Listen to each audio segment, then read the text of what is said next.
it floats this packet of pills towards him, and he felt compelled to eat one. He didn't feel like it was his decision to take the pill. Okay.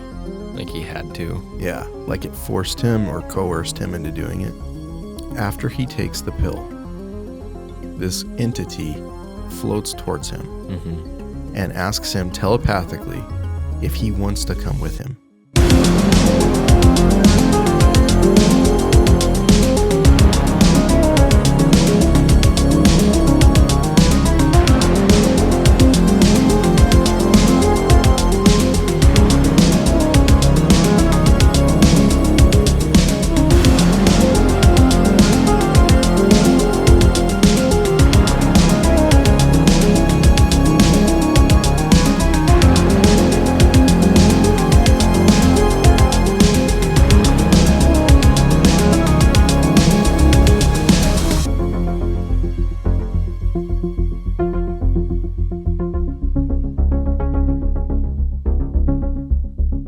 Welcome to Sincerely Supernatural, the show where we talk about the strange, mysterious, and unexplained. I am your host today, Hudson.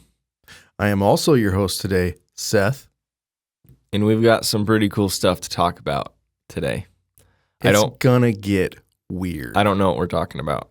No, you don't. It's all a big surprise. Because last week I brought a story for you, and now you have a story for me.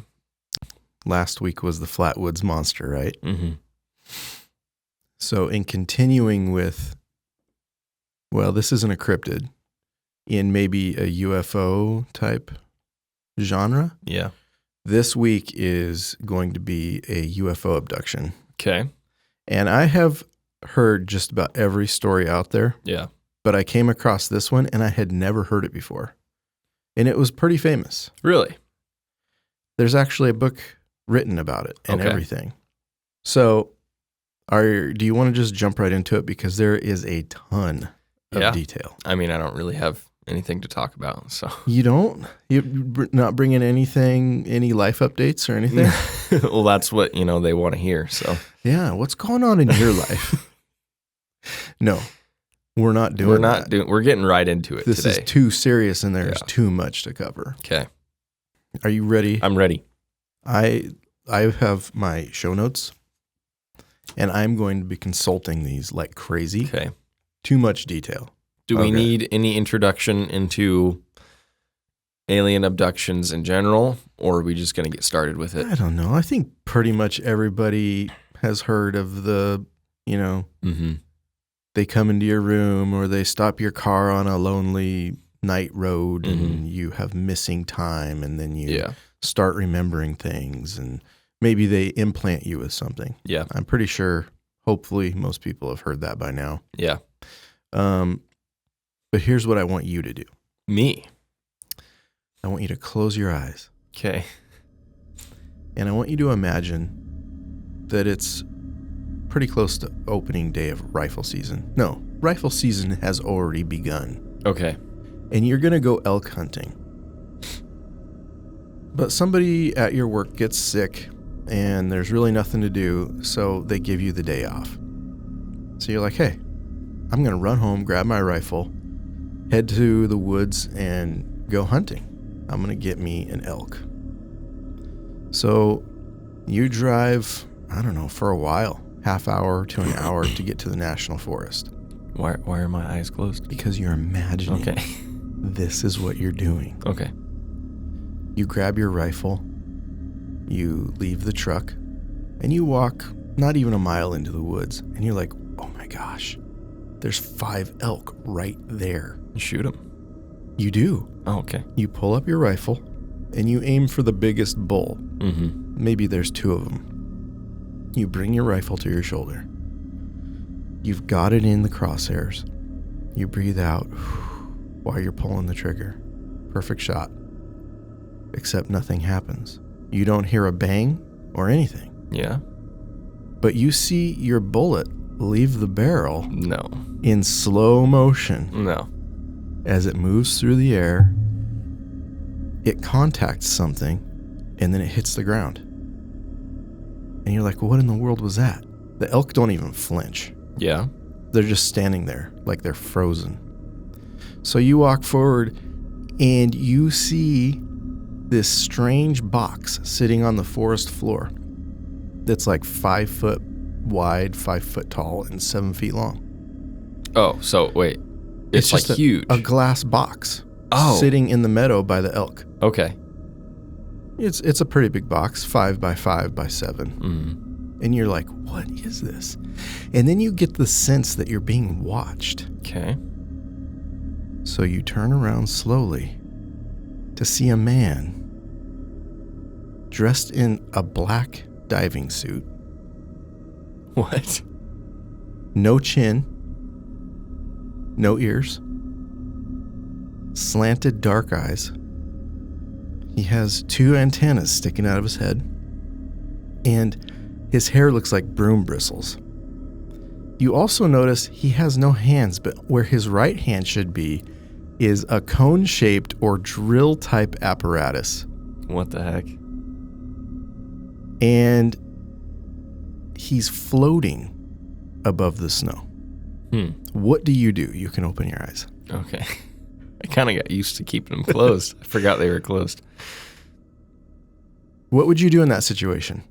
I'd shoot him. I don't know. You would shoot him, Like, wouldn't what, you? what the heck is no chin? What does that mean? We'll get into it. This is the experience of Carl Higdon Okay. in 1974. Carl Higdon was an oil rig driller that worked for a company out of Riverton, Wyoming.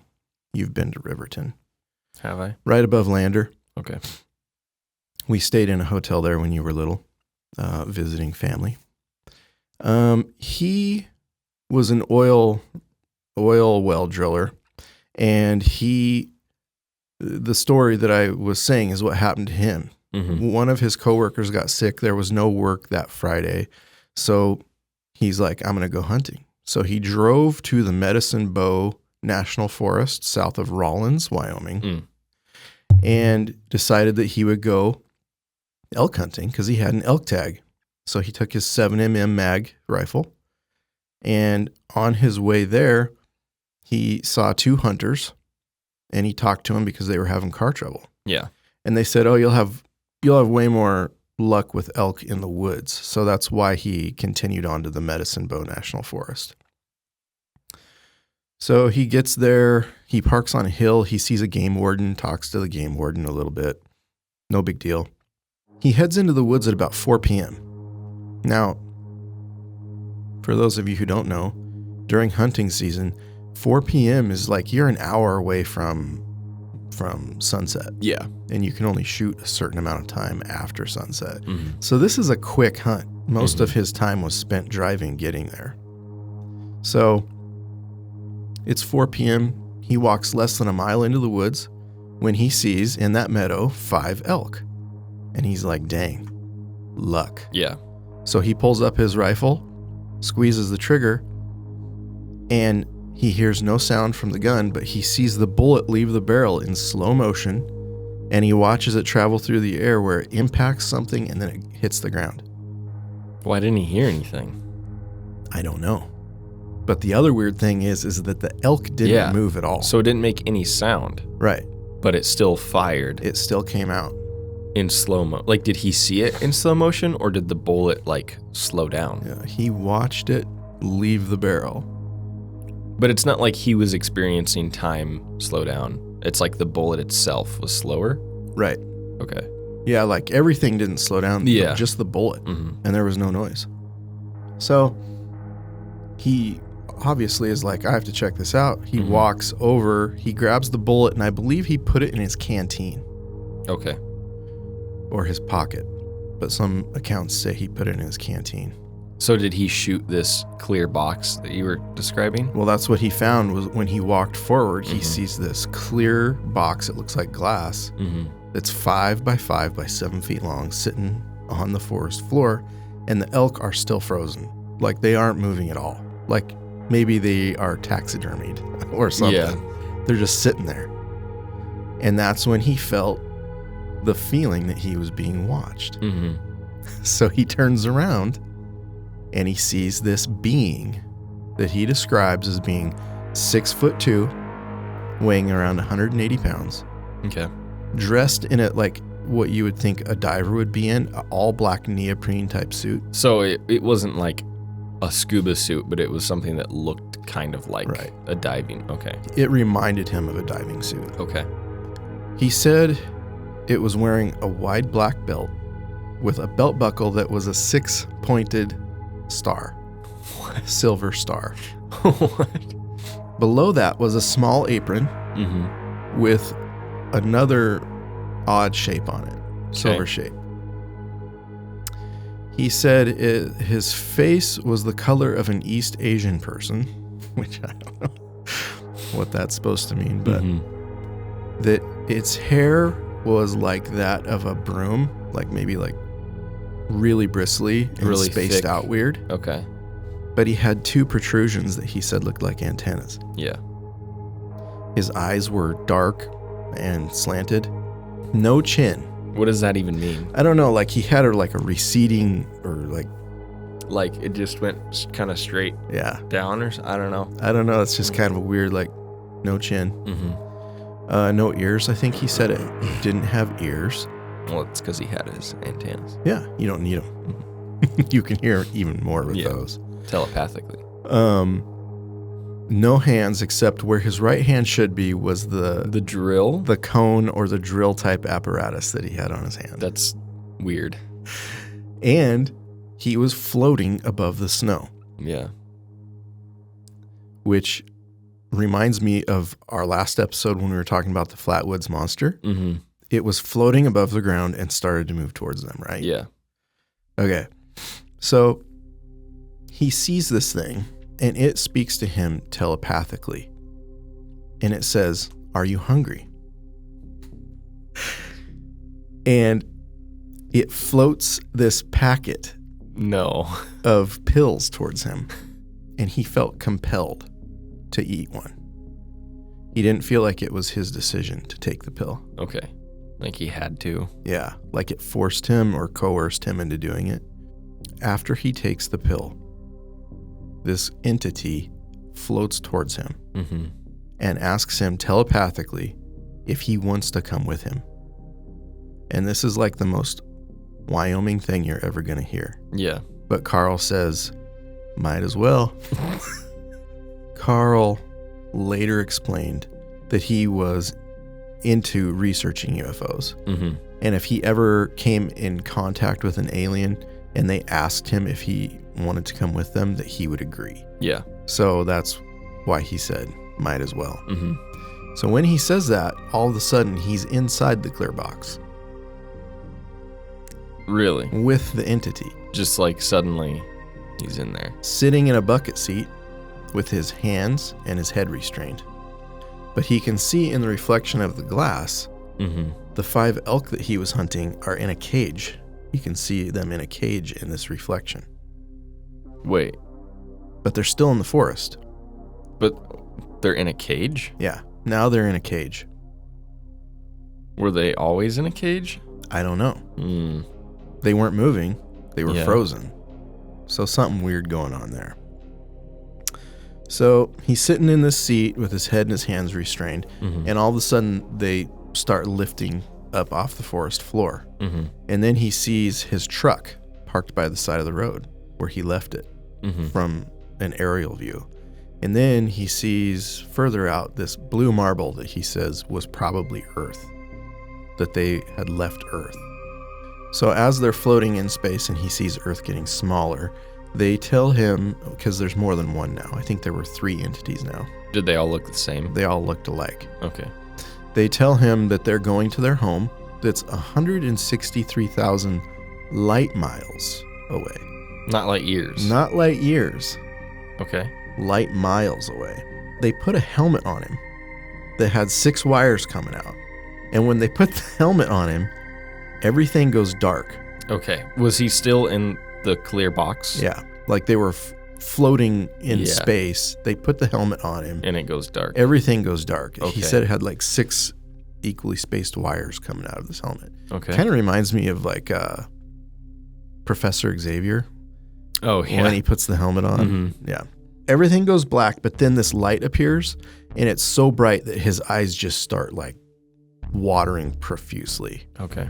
And he's all of a sudden standing in maybe this bigger structure, and there's this tower in the distance that he says reminds him of the Space Needle.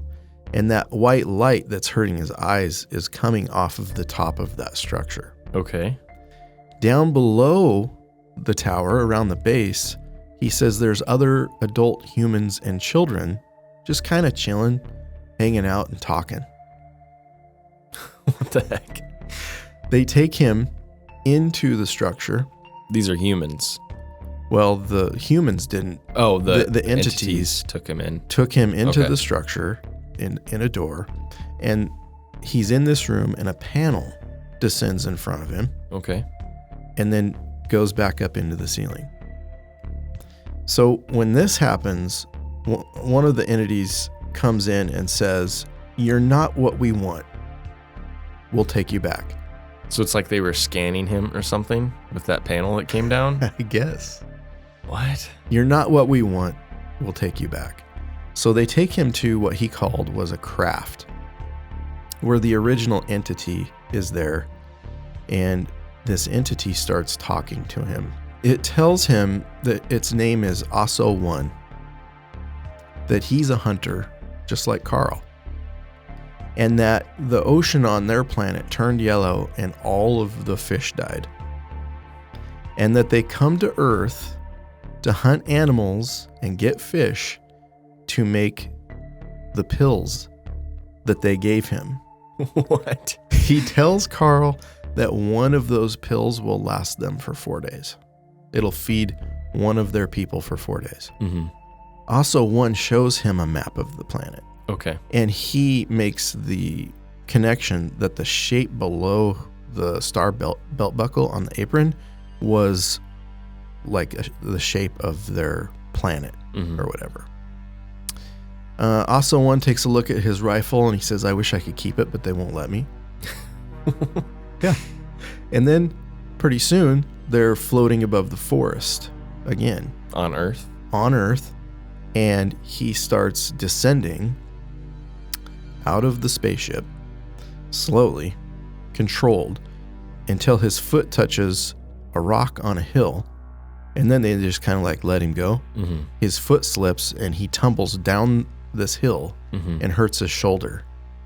And he's out in the middle of the woods. He gets up and he starts walking. And he hits a road and he follows the road until he sees his truck. The problem is that Carl is experiencing amnesia now. He doesn't actually know that it's his truck. Oh.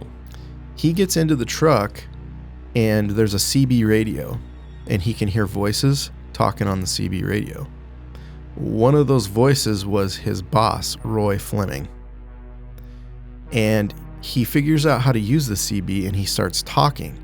And he's saying he doesn't know where he is, he's cold, and that's all he can say. And then he says, "I'm in a truck with a weird stick in the middle of the floor." What? The stick is just a manual transmission stick shift. But it's his truck. Yeah. But he had been driving like a stick shift since he was 15 years old. But he couldn't remember what it was. Yeah. Obviously, he's been missing for a while. I think it's now 6:30 p.m. When he went into the woods at 4 p.m., his wife had come home, and she said she had a strange feeling that there was something wrong with Carl. So at 6:30, she gets the call. I think Roy Fleming had called the sheriff's department, and the sheriff and his deputy put together a search team to go find Carl. Wait, this was at 6:30? Yeah, at 6:30 p.m. Well, didn't they know he was out hunting? They did. It's not very long. Oh, they started the search party because they knew that it was him on the radio, but he couldn't. He couldn't tell anybody anything. He had so much amnesia. Okay, I thought he was just gone for like 2 hours, and then they started a search party. No, the search party was because he couldn't tell them where he was. Okay, he had no idea. Roy asked for his name and his location when he first came on the CB radio, but he couldn't remember his name even. Okay, so Carbon County Sheriff Charles Ogburn was notified that he was a missing hunter, and he put together the search team consisting of himself, one of his deputies, and 4 other hunters. Okay.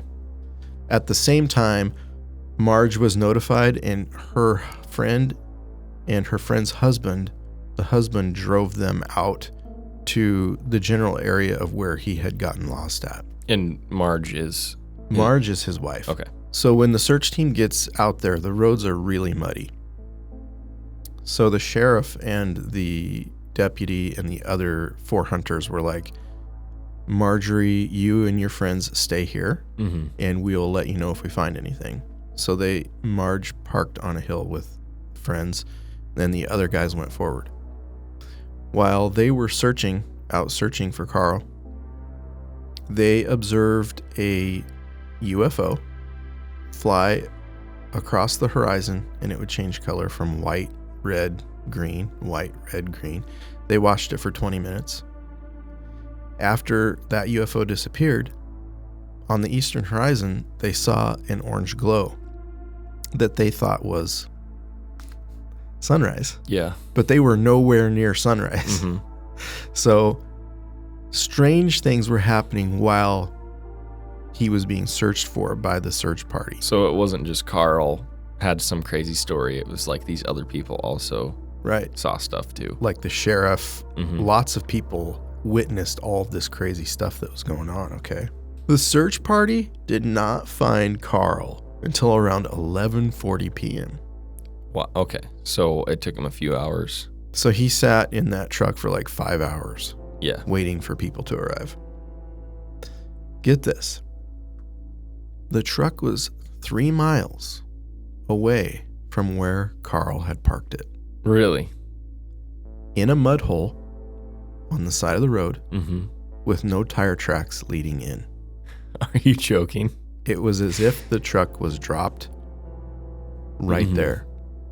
Which reminds me, when Karl was floating up in the box and he saw his truck parked down where he left it, he said also one waved its cone thing and the truck disappeared.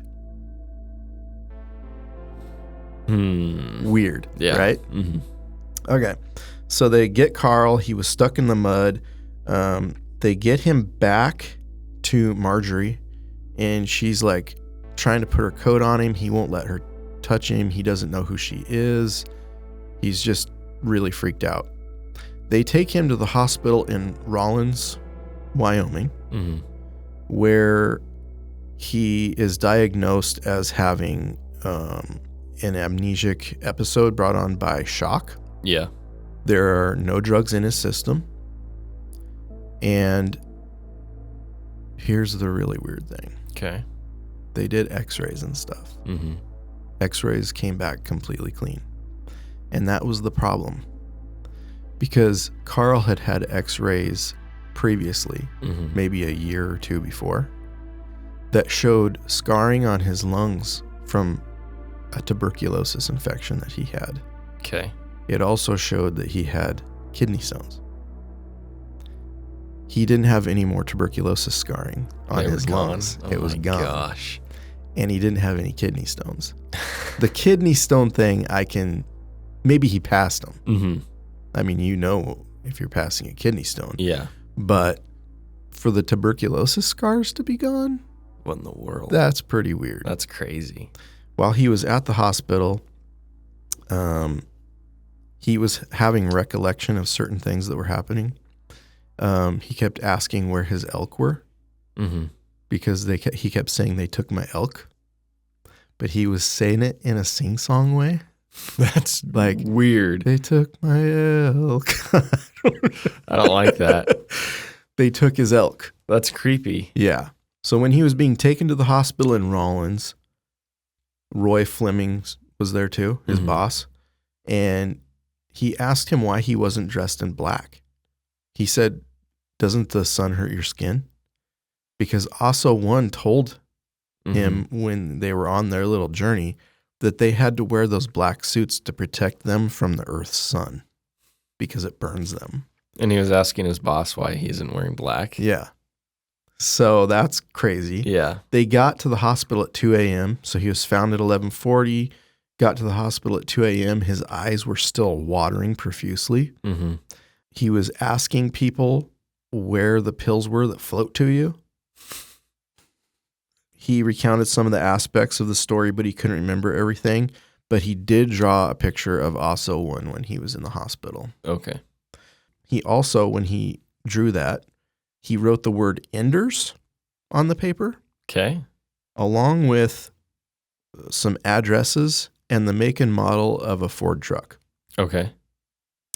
The deputy sheriff said another man Mm-hmm. by the last name of Enders was hunting in the same area during the time that he was abducted. Okay. So is that one of the other hunters he ran into? No, but he wrote the name Enders on the paper. Okay. That was the guy's last name who was hunting in the same area Yeah. as him. How would he have known? Why did he write that down? I don't know. And what were the addresses and the truck make and model? I don't know. Is that maybe his truck? Maybe. He was released from hospital on Monday. I said it like a British person. He was released from hospital. I thought you kind of said it like Buster, how he talks about Army. He was released from Army. He was released from the hospital on Monday the 28th. I believe he went missing that Friday. So Okay. he was in the hospital for a couple days. Yeah. After his release from the hospital, he experienced a lot of headaches and back pain. Okay. He spoke to a reporter from the Rollins Daily Times, and she wrote an article that appeared the 29th. So he was released the 28th, and the article came out the 29th. They must not have had too much to do there. Mm-hmm. He was put in touch through this whole thing with a doctor from the University of Wyoming. His name was Dr. Leo Sprinkle. He was a psychologist. Leo Sprinkle. Yeah. Okay. From the University of Wyoming. And on November 2nd, with Leo, Dr. Sprinkle, Mm-hmm. they started doing hypnosis sessions. Okay. Hypnotic regression, I think is what they call it. Okay. Now, I don't know what to think about. I haven't done enough research on hypnosis. Me too. I don't know if it's scientific or if it's just kind of Yeah. gobbledygook, but I have heard some, like the hypnotic regression, is that what you called it? Mhm. I have heard a lot of compelling stories about people like remembering stuff that they didn't know they could remember. Mhm. But like we said, I don't know enough about it. And it's used a ton in UFO abduction cases. Mm-hmm. So he met with Carl's doctor from the night that he went in. He met with the sheriff. He met with Carl's nurse. Mm-hmm. He met with the members of the search party and local people.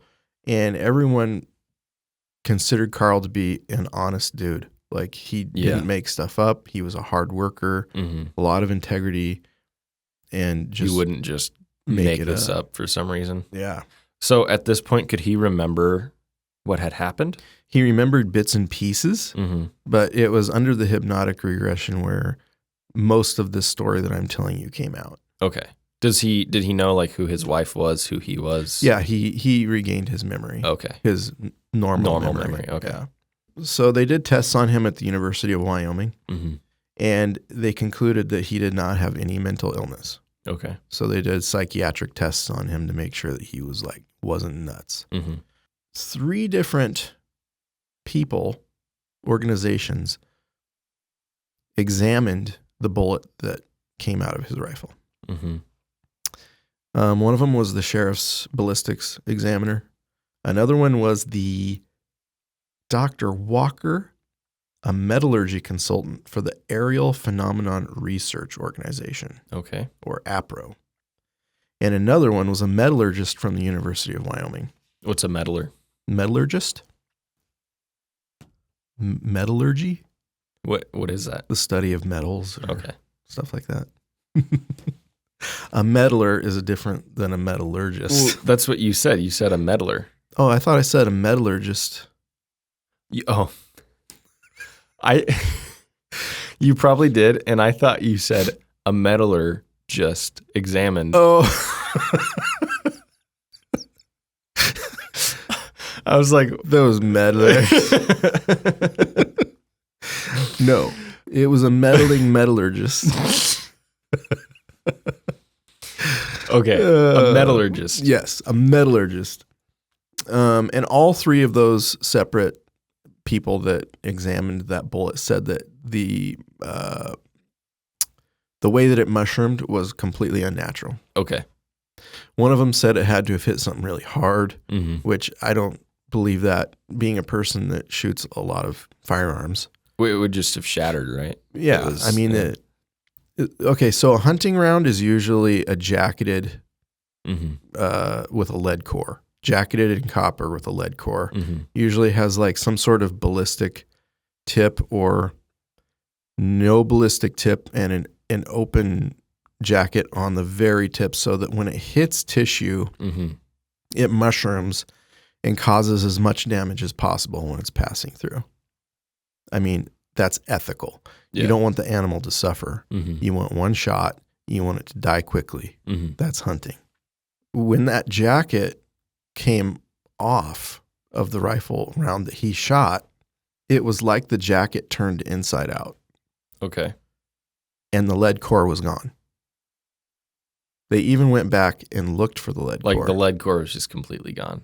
Carl, his wife, and some friends went and looked for that lead core at the spot where he disappeared. Couldn't find it anywhere. I think they brought a metal detector. And this is just a little side note. Where the box was sitting, the branches on the trees were burned and dead. That's weird. But anyway, back to the bullet. Completely unnatural mushrooming. The core was missing. It was like it was turned inside out. So when I think of this, I think like it was moving in slow motion and it hit some sort of field and it peeled that jacket off and turned it inside out, and the core kept traveling. Like it wouldn't let the copper pass through, but it let the lead pass through for some reason. Just really weird. Or like it fried the lead into oblivion. I don't know. That's weird. But they said it was really weird. Everybody who looked at the bullet was like, never seen a bullet mushroom like this. This is crazy. The bullet was being kept in a safe at the University of Wyoming. And guess what? It's gone. Can't find it. It disappeared. The bullet is gone. Nobody knows where it went. Carl was given multiple lie detector tests, and he passed them all. Okay? But there's some weird stuff, even weirder, surrounding this whole thing. A year prior, like 1 year prior, during elk hunting season, another man had a strange encounter in Wyoming while he was hunting. Okay. His name was Patrick McGuire, and he claimed a similar encounter. Okay. He was elk hunting in the Tetons with his brother-in-law when they got lost in the woods. They saw a strange orange glow in the sky. There's that orange again. After they saw the orange glow, they found themselves back at their truck with missing time, and they couldn't remember anything. Later, after he went under hypnotic regression, he claimed that beings from another planet abducted them. They called themselves Star People. They were around 6 feet tall. They had thin lips, large eyes. They were bald. They had no bridge on their nose. But they wore black clothing. And they had a distinctive silver buckle on their clothes. And they spoke telepathically. Guess who hypnotized him? Who? Dr. Leo Sprinkle. Oh, the same of guy. the University of Wyoming. Yeah. So this is where I'm like, okay, what really is hypnotic regression? Is Dr. Leo inserting details into these people's minds and they're coming up with the same thing? Or does hypnotic regression actually work? Yeah. Was Dr. Leo Sprinkle the villain in the story? Did he take the bullet from the safe in the University of Wyoming? This is taking a quick turn. Is it weird that both of these guys, a year apart, experienced almost the same exact encounter, were hypnotized by the same dude from the University of Wyoming? I mean... So are you saying Leo set this whole thing up? I don't know if he set it up, because there's so much stuff that happened in this story with so many witnesses, credible witnesses, that I don't think that Leo like set this whole thing up. Yeah. But could he have had some sort of influence on the story of what happened? Or was he really pulling it out of their minds? Is this really what happened? I don't know enough about that whole topic. Okay. So do you want to hear another weird thing? Sure. Well, Patrick McGuire's story goes crazy. Like, he says that UFOs landed on his property up to 25 to 30 times, that he saw them all the time. Oh, really? Yeah, it goes crazy. 35 years later, almost within a couple of days, another guy goes missing in the same area that Carl went missing. Okay. This guy's name was Mark Anthony Strittmatter. So is this like early 2000s? 2019. Oh, okay. It was fairly recent. Okay. He goes missing in the same area that Carl went missing. And this is a guy that had been hunting for 30 years. He had 15 years of those. I think he was a wilderness outfitter. So he knew what he was doing. He knew what he was doing. But a storm rolled in, and he called his girlfriend or texted her, I can't remember which one, said that he didn't see anything, and then he never came back. They sent out a search party. They found his truck, and they found that he had returned to his truck when he made that call or text, and then he left again, even though he said he was coming home. Yeah. They didn't find him for 3 years until What? hunters found his binoculars, and then they found him 2,000 feet away, his remains. Oh, he died. He died. Do you know who David Paulides is? Yeah, the 411. The missing 411. So this was featured in one of his documentaries.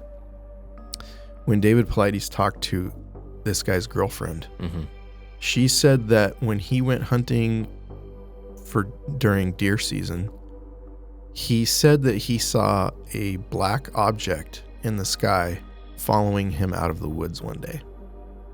What? Yeah. That's weird. Take that for what it is. Yeah. People get lost in the woods and die of hypothermia all the time. But this was an experienced guide. And I know people make mistakes and everything, but why did he return to the truck and then leave again? And then leave, yeah. So Carl's story never changed. He died in 2022. They wrote a book about it. I haven't read the book. I didn't even know this story existed. But there's a couple things that I want to discuss and come away with. One of them is floating beings. Just like the Flatwoods Monster that you were talking about. Floating above the ground. Same thing. Yeah.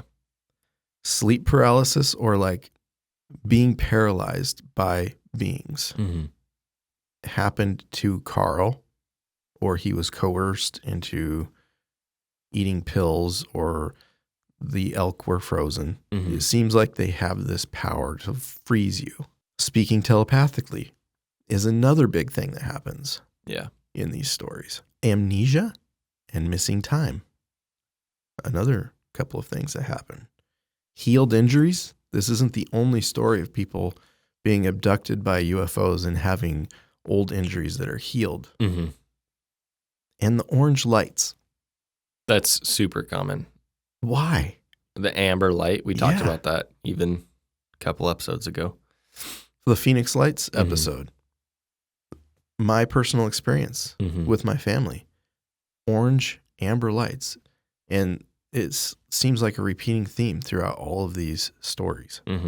What do you think of that story? That was weird. First off, something that came to my mind when you said sleep paralysis. Mm-hmm. That's a pretty common when people try to debunk alien abductions. They go to sleep paralysis where you wake up and your mind wakes up before your body, Mm-hmm. and so you're paralyzed and you can hallucinate. And a lot of people try to explain away alien abductions as sleep paralysis. But having experienced sleep paralysis, I can say you're having sleep paralysis, Mm-hmm. and you see something in your room, you don't go to a different place.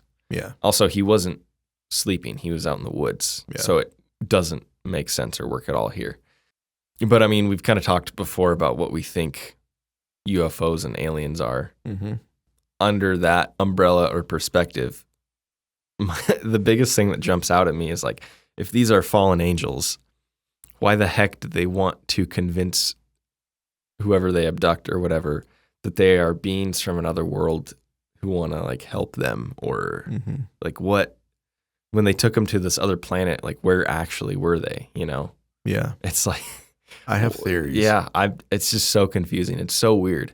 My other thought was, you said this was 1970. 1974. Okay. And he wasn't on any like psychedelics. Or, No, they tested him I'm just kidding. for drugs, and there were no drugs I'm in his just system. joking. But yeah, because you hear this thing too, and we'll talk about Mothman in the future. But Mhm. Similar with alien abductions, there's always these people who are like a superhuman almost race Mhm. that want to like bring you to their planet and show you weird things. I don't know. It's just like, if these are fallen angels, what are they doing? What is their goal here? Is this all a facade that they're putting on? Like, is this not actually where they live when they take you to this planet? It's just so confusing. Do you want to know my theory? Yeah. Because I thought a lot about this. Same things. I'm like, why? Why was the Flatwoods monster more of a crazier looking Mhm. being with, the Scary Ace monster. of Spades Yeah. cape and all that, or cowl or whatever, but it floated. Why do we have gray aliens now are the big thing? Yeah, that was the other thing I wanted to talk about. Like, you have these guys, with the description you gave, Mm-hmm. and then you have the classic gray aliens. You have all these different descriptions of these aliens, and they're not, I mean, yeah, the grays are all the same, but like these and the starmen, they're all like slightly different, Mhm. or like, it's like they change every time just a little bit. But Yeah. sorry, go ahead. No, that's kind of what I'm getting at. Mm-hmm. Is you had the Flatwood monster that was like a monster. Mm-hmm. And then 20 some years later, you have Carl Higdon and Patrick McGuire, who are like, they were more humanoid. Mm-hmm. And then maybe 80s and from then on, it started being the grays with Mhm. the big eyes and the bulbous heads and all that, and no nose and a slit for a mouth. Mm-hmm. It's almost like, this is my opinion, my theory, Mm-hmm. they're beta testing what impacts humans the most. Yeah. They're beta testing different visual representations that they would identify the most with. Mm-hmm. And it went through these different iterations, almost like a focus group. Yeah. But every time they're abducted and taken somewhere, it's never like a great experience. Yeah. It's never like, man, I wish I could do that again. Mm-hmm. It's always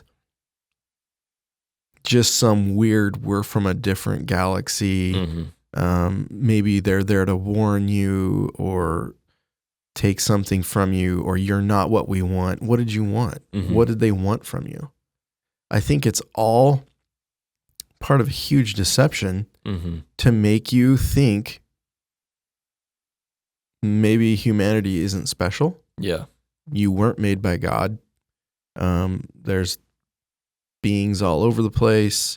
Maybe they created you, the ancient alien theory, Mm-hmm. the star people, star seed, whatever. Mm-hmm. Basically, I think what it comes down to is they're just preaching a false gospel, Yeah. like a cosmic gospel. But it's like, because I mean, there's tons of alien abduction stories, but it's not like they're trying to, like, it hasn't happened to very many people. Mm-hmm. Like, if they're spreading a gospel, why are they doing it to like 0.1% of the population, you know? I wonder what the statistics actually are. But you know what I mean? It's not a lot. Yeah, but it's a way to start a spark that might turn into a forest fire. I mean, look at how popular alien stuff is now. Mm-hmm. It's so popular, it's not even like spooky anymore. Yeah. It's just a part of pop culture. Yeah. Yeah. It's become so popular and commonplace that I don't think that people really think about it that much anymore. And maybe that was their whole point, was we exist and we want you to know we exist. And maybe at some certain point in the future, they're going to be like a big reveal. Like they will disclose themselves and try to tell us that they're actually the ones that created everything and they're gods. I agree with you about the like the seeing how they react to different forms that they take and stuff. But I kind of have a theory about, you know, what they're doing with alien abductions and like. Tell me. Well, it's not like super. I want to hear it. Complete or formed or anything, but it just has to do with Nephilim and like genetic experimentation. Oh yeah, because a lot of alien abduction stories have to do with people getting like their organs messed with and like samples taken from them. And this is complete, just my own head theory conjecture. Like we're tracking though. I know, but it's not like, you know, that we both agree on I haven't that. like poured over like thousands of stories and like, you know, I don't have a whole lot of evidence. This is just my gut theory. But, you know, they use that genetic information they take from the people they abduct to experiment on what essentially would be the modern day Nephilim. You know, assuming these are fallen angels, it's how do we know that wasn't how Nephilim worked back, you know, in the Old Testament? Yep. And that's where I go back to Dr. Chuck Missler when he was talking about this subject. And he was like, I can't remember his exact quote, but he's like, don't underestimate the technology that a fallen angel may possess. Yeah. Because we're talking about Genesis 6:4. The Nephilim were on the earth in those days and also after. Yeah. When they came to the daughters of men and had children by them. They were the mighty men, the heroes of old, men of renown. And for anybody who doesn't know, because we're kind of, we talk about this all the time, you know, the Nephilim, he just said in the Bible, Genesis 6:4, were essentially giants or hybrids. We don't really know. We just know that they were, you know, the offspring of angels and humans. And there's a big theory that was part of the reason God flooded the earth, because it said Noah was perfect in his generations, meaning, you know, God wanted to preserve humanity as he created it. And, you know, the gene pool was just infected with all this. Were they abominations? I would say, yeah. We don't really know. Any changing of what God originally intended, I would say would be an abomination for sure. So yeah, it's just kind of my theory that, you know, why would they stop trying to create their own, you know, Nephilim beings? Well, the experiment. The big thing about that verse, Genesis 6:4, the Nephilim were on the earth in those days and also after. And a lot of people don't put together the connection because it says it right there.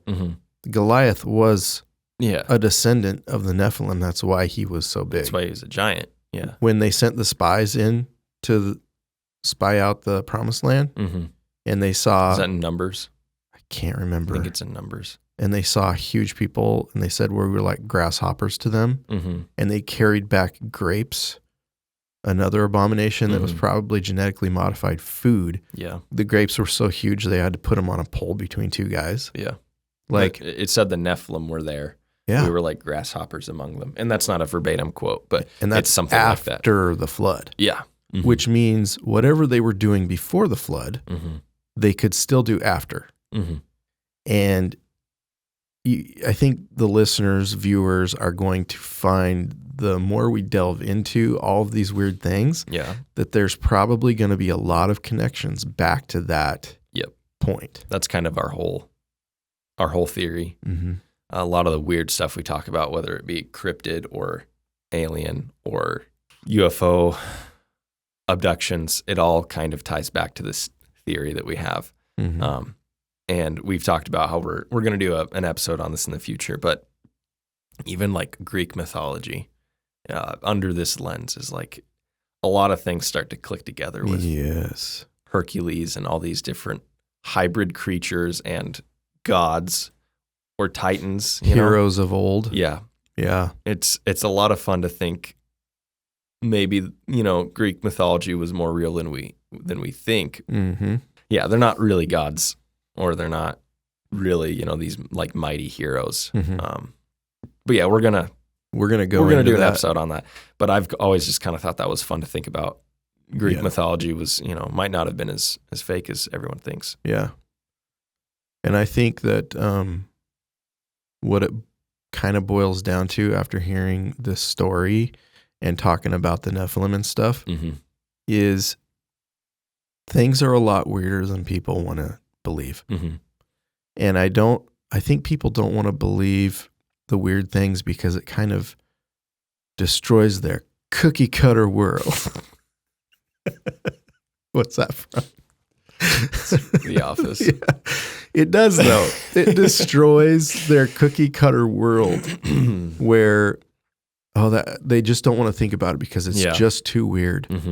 But there is so much stuff out there. There's so much weird stuff in the Bible. That's weird in the Bible that happened. If you believe the Bible's true, it happened. Yeah.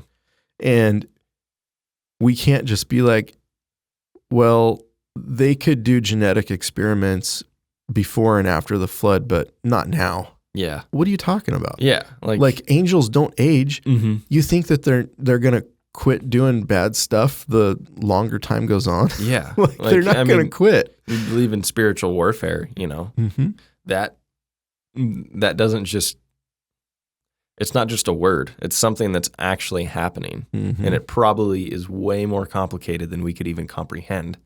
And I just think that this is a part of it, the creation of the Nephilim, all the weird things that happen, any way that they can try to mess with you and take your eyes off of God, distract you.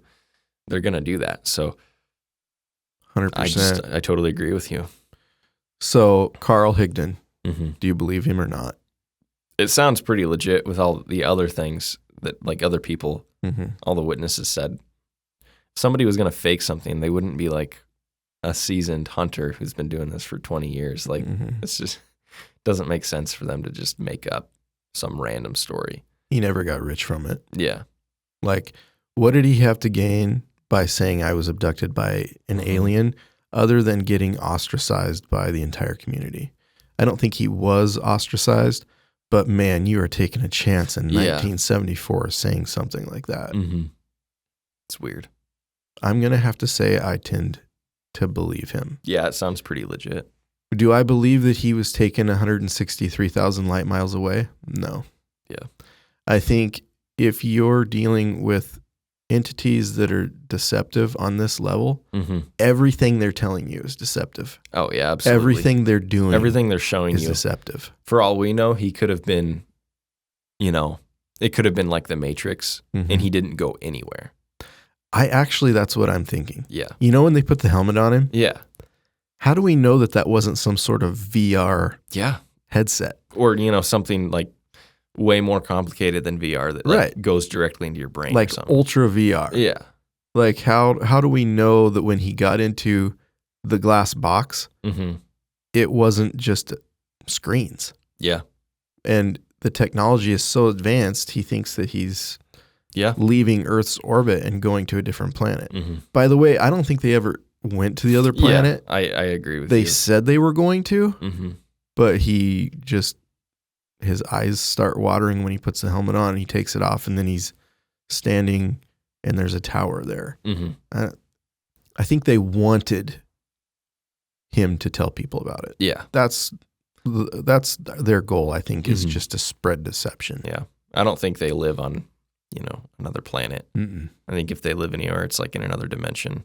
All these stories of people going to other planets, I don't think they're really going there. Mm-hmm.